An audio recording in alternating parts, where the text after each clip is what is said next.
Hi, I'm Scott Snyder. Hey, my name's Greg Hurwitz. Hi, this is Neil Adams. Hey, this is Jeff Johns. Hi, this is Greg Capullo. I'm here at New York City Comic-Con 2012. This is Batman 101. Tune in. Batman to me has always been the Dark Knight, the darkest, gloomiest, most gothic of all of DC's characters. I mean, growing up, you just loved Batman, just mainly probably because of his look. Batman is Sherlock Holmes who could compete in the Olympics and probably win most of the events. And he's someone who's unafraid to go up against the supernatural, to peek into the dark corners, to find everything.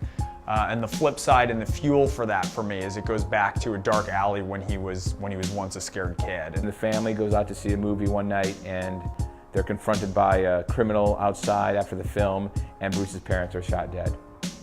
And Bruce is obviously devastated by this, and years later, Bruce becomes Batman, and he spent all these years training and making himself the perfect weapon to enact justice. Most of us, don't like when bad things happen to good people, happen to us or whatever, and we all kind of like would love to go and mete out justice because, God bless law enforcement and everything like that. They don't always get it done, right? And Batman gets it done. And it's not revenge. There's a very important distinction is that Batman's not about revenge because he's not out there to catch the killer of his parents.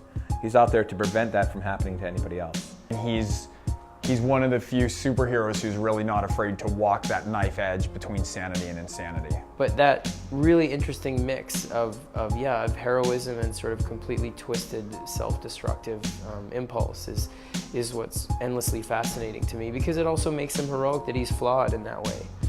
I think Batman has been such a perennial favorite and so popular through the years because in some ways he represents the best possible version of what a human can be. If it's discipline, if there's hard work, if there's total physical dedication and determination, he represents almost the peak that you can get to if you put everything aside, but he's not magical. So he is the antithesis of Superman. He is the other end of the spectrum.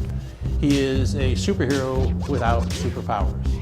Batman's parents could be shot today or 100 years ago, and the character still works because all of us can relate to that pain. But there's also the fantasy of these amazing gadgets and the car and the cave. There's something just wonderfully awe-inspiring as a kid to seeing the coolest car in the world, missiles and all the different sort of toys and gadgets that he has. But at the end of the day, I really think what keeps him relevant, or what makes him the most popular hero in the world, if he is that humanity, is that sense of any of us could be Batman, or a version of Batman in that way, with the sort of determination and force of will that Bruce has. Batman's greatest flaw is his emotional complexity. He puts walls up around himself. And in some ways I think that the manor is almost a metaphor for him. Like there's floors that the guests can go to, there's rooms that people can visit, but there's a whole hidden area beneath that no one's allowed to touch. You can't really name a long-term romantic interest with Batman beyond really Catwoman. And we're dealing with that in Joker in a lot of ways, the way he emotionally closes people off to protect them from his mission. And I think sometimes he's right to do that and sometimes he's wrong, but it's always his reaction. And I think it's a desire to not be human. He didn't want to be human, he didn't want to feel pain, he didn't want to feel loss and loneliness, and so he built up this armor, and armor's wonderful in that it protects you, it insulates you, but it also reduces your flexibility. That to me is one of the things that's most also, again, heroic and interestingly complicated about him. So. Now, my favorite Batman villain, I have to say, is the Riddler. Oh, the Joker, like hands down. It's easy. I'm supposed to at this point say Joker, and it probably is the Joker. Well, my favorite Batman villain is Ra's al Ghul. It seemed as though Batman didn't have a Moriarty.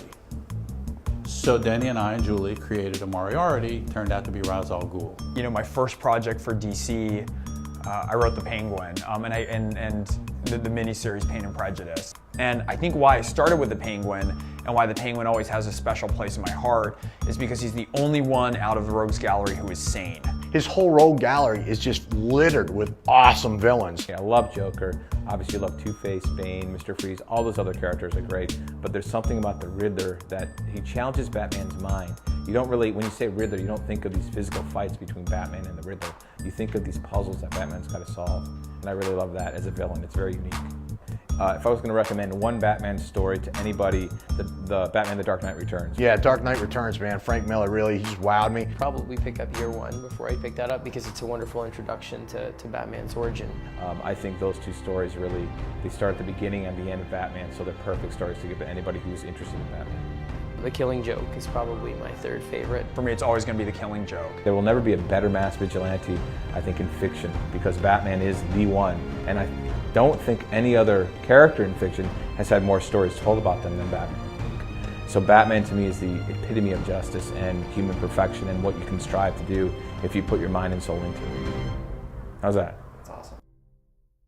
I mean, I'd have killed the Joker long ago. So, I mean, I think Batman should just let loose, he'll feel great, and be done with it, and nobody else will get hurt by the Joker.